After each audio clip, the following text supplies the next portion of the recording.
Bonjour à tous les esprits curieux. Bien avant que le rugissement du lion ne résonne à travers les plaines, l'Afrique de l'Ouest était un carrefour de civilisation, de culture et de rivalité. Cette vaste région, s'étendant des forêts du sud aux savanes dorées du Sahel, abritait une mosaïque de peuples, chacun avec ses traditions, ses langues et ses ambitions. L'âge d'or de l'empire du Ghana, parfois appelé l'empire Ouagadougou, avait illuminé la région pendant des siècles. Son effondrement, vers le XIe siècle, laissa un vide de pouvoir.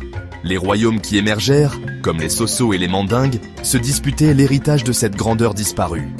Le commerce transsaharien était le poumon économique de la région. L'or extrait des mines de Bambouk et de Bour attirait les marchands arabes et berbères, tandis que le sel, aussi précieux que l'or, arrivait des déserts du nord. Les marchés de Djenné et d'Aoudagost bourdonnaient d'activités, où se croisaient marchands, conteurs et voyageurs venus de contrées lointaines. L'islam, introduit par les commerçants et les érudits, gagnait du terrain parmi les élites et les rois. Mais dans les villages, les croyances animistes restaient en vivaces. Chaque arbre, chaque rivière, chaque pierre était habité par des esprits. Les deux mondes coexistaient, parfois en harmonie, parfois en tension. Les souverains, soucieux de plaire aux anciens dieux comme au Dieu unique, priaient dans les mosquées, mais consultaient aussi les devins et les griots. On raconte qu'un roi mandingue, avant chaque grande décision, faisait lire les choristes pour sonder l'avenir, tout en finançant la construction de mosquées pour asseoir sa légitimité.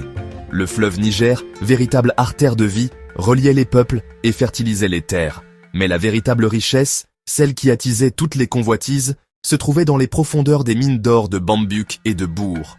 On disait que l'or du Ghana faisait briller les palais de Marrakech et du Caire.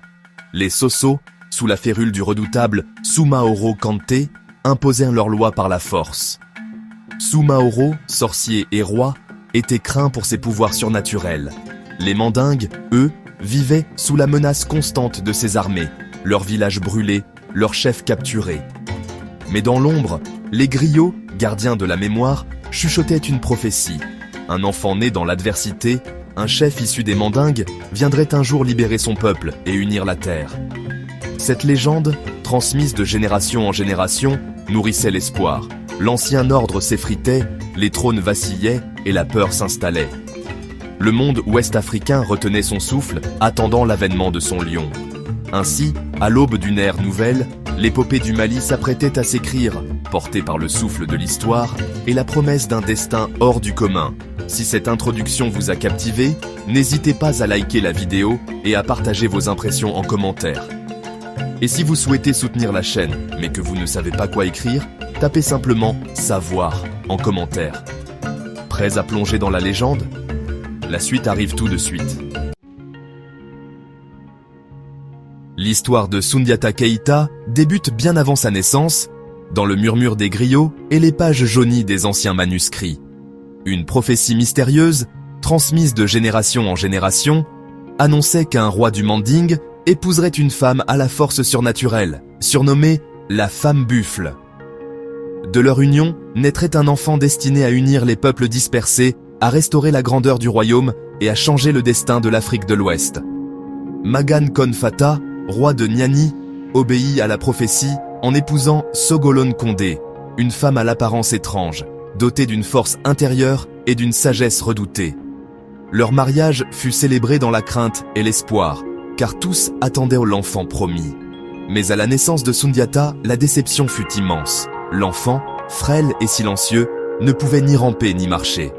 Les années passaient, et il restait cloué au sol, observant les autres enfants courir, son regard empli de tristesse et d'incompréhension. Son handicap devint la risée du village. Sassouma Bérété, la première épouse du roi, et son fils Dankarantouman se moquaient cruellement de lui. Ils voyaient en Soundiata un obstacle à leur ambition, et chaque jour, ils cherchaient à l'humilier davantage. Pourtant, Sogolon, sa mère, ne perdit jamais espoir. Elle portait la douleur de son fils comme un fardeau sacré, le protégeant des moqueries et lui répétant que la prophétie ne ment jamais. Ensemble, ils affrontaient chaque humiliation, soudés par un amour indéfectible. Un jour, après une humiliation particulièrement cruelle, Soundiata sentit la colère et la honte bouillonner en lui. Il jura devant tous qu'il marcherait, que plus jamais il ne serait la proie des rires. Aidé d'une barre de fer forgée par le forgeron du village, Soundiata se redressa dans un effort surhumain. Les muscles tendus, le visage crispé par la douleur, il se tint debout pour la première fois. Dans un élan de force, il arracha un jeune baobab et l'apporta à sa mère, sous les yeux ébahis du village. Ce miracle bouleversa l'équilibre du palais. Sasuma, terrifiée par la réalisation de la prophétie, redoubla de ruse. À la mort du roi, elle complota avec son fils pour éliminer Sundiata, craignant de perdre le pouvoir. Pour échapper à la haine et aux menaces, Sogolon s'enfuit avec Sundiata et ses proches. Leur exil fut long et douloureux. Ils traversèrent savanes et forêts, affrontant la faim, la peur et l'incertitude, cherchant refuge de royaume en royaume. Loin de sa terre natale, Sundiata grandit. Il forgea son corps et son esprit, apprenant l'art de la guerre, la stratégie et le sens du sacrifice auprès de mentors bienveillants. Chaque cicatrice, chaque épreuve le rapprochait de son destin. Mais malgré sa force nouvelle, Sundiata portait la nostalgie de son pays comme une blessure ouverte. Il attendait, convaincu que le destin finirait par le rappeler au Manding.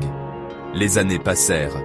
Sundiata gagna la confiance de nombreux alliés, sa sagesse et sa générosité impressionnant tous ceux qui le rencontraient. Il devint un symbole d'espoir pour les opprimés. Pendant ce temps, le peuple mandingue souffrait sous la domination brutale du roi Soso Sumaoro Kante. Les villages étaient pillés, les traditions bafouées, et tous attendirent le retour du sauveur annoncé par la prophétie. La légende de Sundiata, l'enfant qui marche, se répandait de village en village. Même loin, son nom inspirait courage et résistance.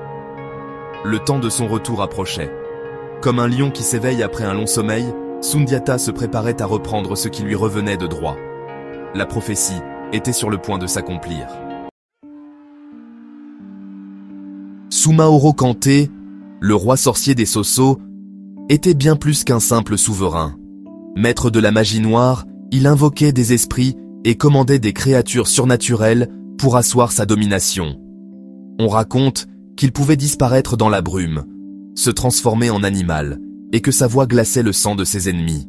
Sa forteresse, un labyrinthe de couloirs sombres, était ornée des crânes de rois vaincus.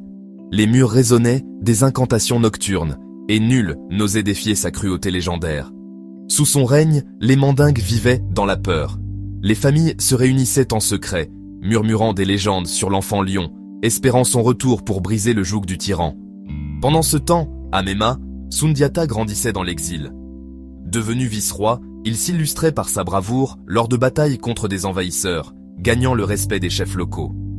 Un soir, des messagers épuisés franchirent la frontière de Mema. Ils tombèrent à genoux devant Sundiata, lui remettant un talisman de sa mère et le suppliant de sauver le Manden. Touché par leur détresse, Sundiata convoqua un conseil de guerre.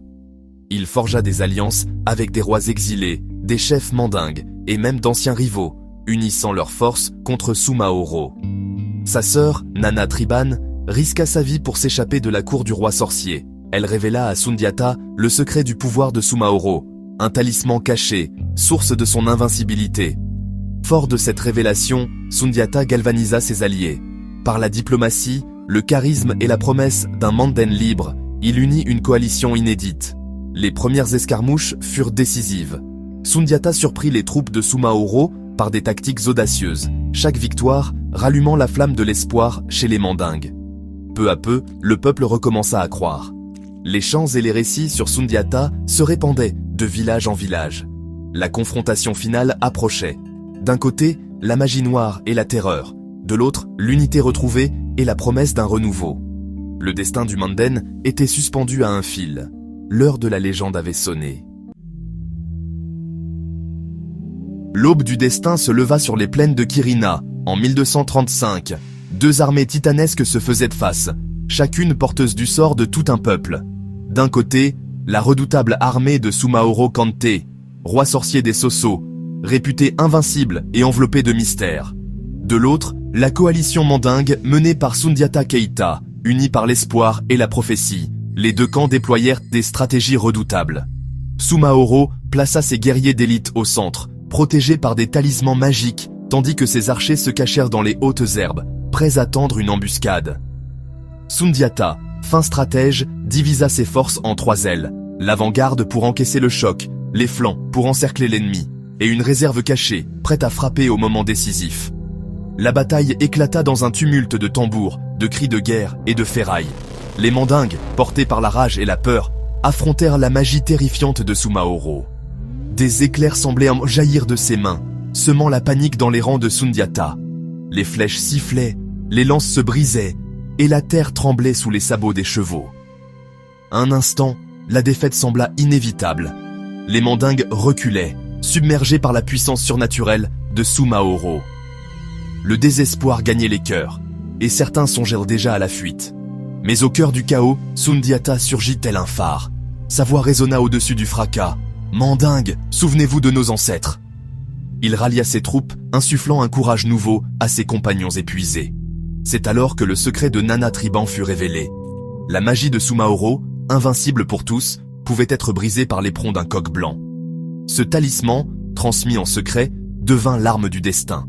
Dans un moment suspendu, Sundiata décocha une flèche ornée de l'éperon sacré. L'arme fendit l'air, transperça les défenses magiques et atteignit Sumaoro, brisant son pouvoir maléfique. Le roi sorcier, frappé d'impuissance, prit la fuite. Son armée, privée de sa force surnaturelle, s'effondra dans la panique et la confusion. Les mandingues, ivres de victoire et de soulagement, acclamèrent Sundiata. La tyrannie Soso venait de s'achever dans un fracas épique. La prophétie s'accomplissait sous leurs yeux. Les conséquences furent immédiates. Le peuple, libéré de la peur, célébra ses héros. Sundiata n'avait pas seulement remporté une bataille, il avait rendu la dignité à tout un peuple. Sur les cendres de la victoire, l'empire du Mali prit forme. Les villages se relevèrent, les routes s'ouvrirent et une nouvelle ère commença. Le règne du lion débuta, symbole de justice et d'unité retrouvée. L'Afrique de l'Ouest venait de changer à jamais. La légende de Quirina, gravée dans la mémoire des peuples, marquait la naissance d'un empire et d'un espoir éternel. Après la victoire décisive de Quirina, Sundiata Keita se retrouva face à un immense défi. Transformer une coalition de peuples disparates, épuisés par la guerre, en une nation unie et stable. Les terres étaient marquées par la destruction. Les rivalités anciennes menacèrent de ressurgir, et la méfiance régnait entre les clans. Pour apaiser les tensions, Sundiata convoqua une grande assemblée à Kurukanfuga. Là, il réunit les chefs alliés, mais aussi d'anciens adversaires, pour négocier une paix durable. Chaque chef prêta allégeance, non sans hésitation, scellant une alliance fragile mais essentielle. Lors de cette assemblée historique, Sundiata fut proclamé Mansa, roi des rois. Ce titre symbolisait l'union de tous les peuples sous une seule bannière, transformant une alliance de circonstances en un véritable empire du Mali. Sundiata comprit que pour durer, l'empire devait reposer sur des bases solides. Il instaura un système fédéral novateur. Chaque chef conservait l'autonomie sur ses terres, mais tous devaient respecter les lois communes et rendre hommage au Mansa. Cette réforme permit de préserver les identités locales tout en assurant la cohésion de l'ensemble. La société fut réorganisée selon les métiers. Forgerons, griots, chasseurs, cultivateurs, chacun jouant un rôle précis. Cette structuration assura la stabilité sociale et renforça l'identité partagée, tout en valorisant les savoir-faire ancestraux. Sundiata fit de Niani sa capitale, la transformant en centre politique et économique. Il fit bâtir des fortifications, encouragea l'arrivée de marchands et sécurisa les routes commerciales, reliant ainsi les régions conquises. Ces généraux, loyaux et compétents, menèrent des campagnes pour capturer des villes stratégiques et des régions aurifères. Ces conquêtes assurèrent la richesse et la puissance du Mali, tout en consolidant son autorité sur un vaste territoire. L'empire grandit rapidement, intégrant de nombreux peuples et cultures. Sundiata encouragea le respect des différences, favorisant l'unité dans la diversité. Il promut le commerce, développa l'agriculture et imposa la paix sur ses terres, inaugurant la Pax Mandinka, une ère de prospérité et de sécurité inédite dans la région. Grâce à ces réformes, Sundiata forgea non seulement un empire puissant, mais aussi une société prospère, solidaire et respectée. Le Mali devint alors un phare de puissance, de stabilité et de culture en Afrique de l'Ouest, admiré bien au-delà de ses frontières. À Kurukanfuga, sur cette terre sacrée, un événement sans précédent se déroule. Sundiata Keita, entouré de ses plus proches conseillers, des chefs de clan, des sages et des griots, convoque une grande assemblée sous l'ombre d'un baobab ancestral. C'est ici qu'il proclame la charte du Manden, une constitution orale révolutionnaire, bien en avance sur toutes les lois écrites de son époque, même en Europe ou en Asie. Transmise par les griots, la charte énonce des principes fondamentaux: la protection de la vie humaine, la liberté individuelle, la justice équitable et la responsabilité partagée entre dirigeants et sujets. L'un de ses actes les plus audacieux est l'abolition de l'esclavage parmi les mandingues, affirmant que toute vie humaine est une vie. Un principe d'une modernité saisissante pour le XIIIe siècle. La charte proclame l'égalité de tous devant la loi, la solidarité entre les familles et la nécessité de protéger les plus vulnérables. Elle insiste sur le respect des anciens, la transmission du savoir et la paix sociale comme fondement de la prospérité. D'une originalité rare pour l'époque, la charte du Manden reconnaît explicitement les droits des femmes. Elles peuvent participer au conseil, posséder des biens et sont protégées contre toute forme d'oppression. Elle garantit aussi la sécurité des étrangers, leur offrant hospitalité et protection, un principe d'ouverture et de tolérance. La charte aborde même la gestion environnementale. La terre, les arbres, l'eau sont considérés comme des biens communs à préserver pour les générations futures. Elle impose une gestion sage et collective des ressources, interdisant la surexploitation et encourageant la prévoyance. La charte du Manden devient ainsi un modèle de justice, d'équilibre social et d'harmonie, où chaque voix compte et où la parole prime sur la violence. Son influence façonne durablement la gouvernance du Mali, inspirant des siècles de stabilité et de cohésion. Les générations futures s'en inspirent, perpétuant ses valeurs à travers l'éducation, la tradition orale et la vie communautaire. Aujourd'hui, l'UNESCO reconnaît la charte du Manden comme un patrimoine mondial de la pensée constitutionnelle, saluant son universalité et sa modernité. La vision de justice, de paix et de respect de Soundiata Keïta demeure un symbole éclatant du leadership africain et de l'humanisme universel. Au temps de Soundiata, le Mali rayonnait d'une prospérité sans précédent, où la paix régnait sur les vastes plaines et les cités animées. La société malienne était organisée en castes et en familles, chacune ayant un rôle précis. Les nobles gouvernaient, les forgerons façonnaient outils et armes, les griots transmettaient l'histoire, et les cultivateurs nourrissaient le peuple. Les enfants apprenaient très tôt le métier de leurs parents, perpétuant les traditions. L'agriculture, pilier de l'économie, prospérait le long du Niger. Les villages cultivaient mil, riz et sorgho, tandis que la pêche abondante nourrissait les familles. On raconte que lors des récoltes, les villages organisaient de grandes fêtes où l'on partageait le thau et le poisson grillé. La richesse du Mali venait surtout du commerce. Les caravanes traversèrent le Sahara, transportant or, sel, noix de cola et tissus. À Niani, on disait que l'or était si abondant qu'il servait parfois à décorer les sandales des nobles.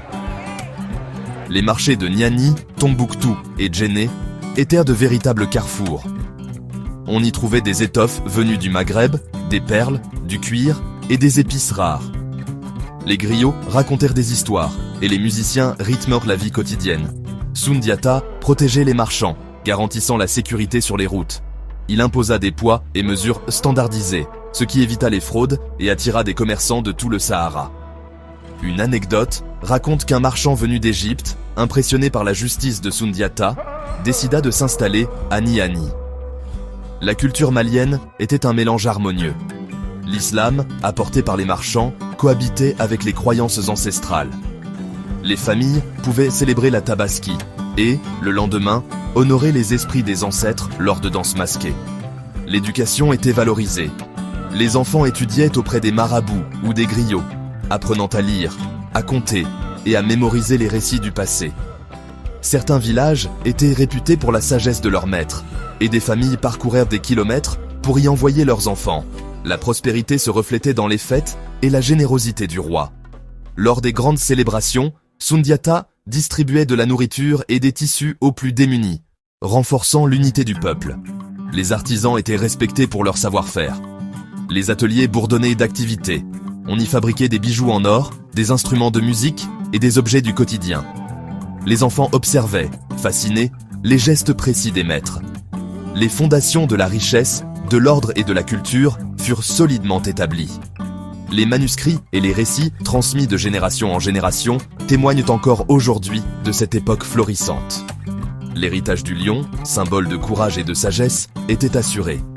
Le Mali de Soundiata devint un modèle pour toute l'Afrique de l'Ouest, où la prospérité et la culture fleurirent pendant des siècles. L'héritage de Soundiata Keita résonne puissamment à travers l'Afrique de l'Ouest et bien au-delà, traversant les siècles et les frontières. Comme l'a écrit l'historien Djibril Tamsir Niane, Soundiata n'est pas seulement un roi, il est le symbole de l'unité mandingue et de la résistance face à l'oppression. Il est célébré comme un fondateur, unificateur et symbole de résilience. Chaque année, des festivals et cérémonies rappellent son rôle dans la construction d'une identité collective, où l'on entend souvent « Tant que le lion n'aura pas son propre griot, l'histoire de la chasse glorifiera toujours le chasseur ». L'épopée de Soundiata, transmise par les griots, mêle histoire et mythe.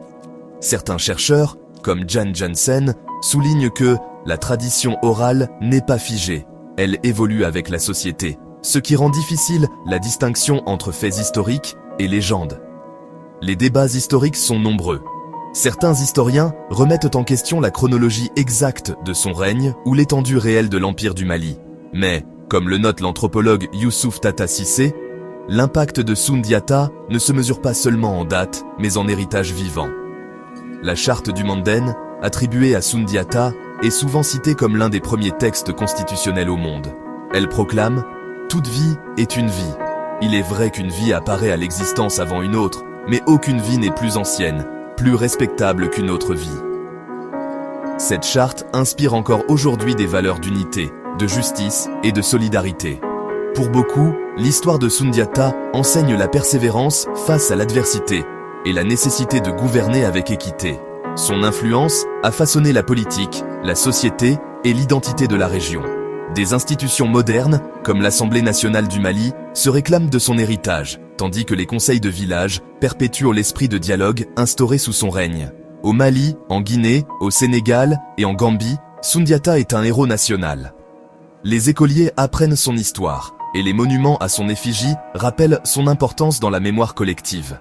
Les principes qu'il a défendus, tels que la justice sociale et la dignité humaine, résonnent encore aujourd'hui dans les luttes pour les droits humains et l'égalité. Comme le dit l'activiste Aminata Traoré, l'esprit de Soundiata vit dans chaque combat pour la justice en Afrique. Soundiata Keita est reconnu comme une figure emblématique de l'histoire mondiale. Des musées internationaux consacrent des expositions à son empire et des chercheurs du monde entier étudient son héritage. Le rugissement du lion, symbole de courage et de leadership, perdure au cœur de l'Afrique et dans la mémoire de tous ceux qui rêvent d'unité et de justice. Merci d'avoir regardé. Si tu veux faire partie de la prochaine exploration, pense à t'abonner et à activer la cloche de notification. Et comme toujours, continue à apprendre.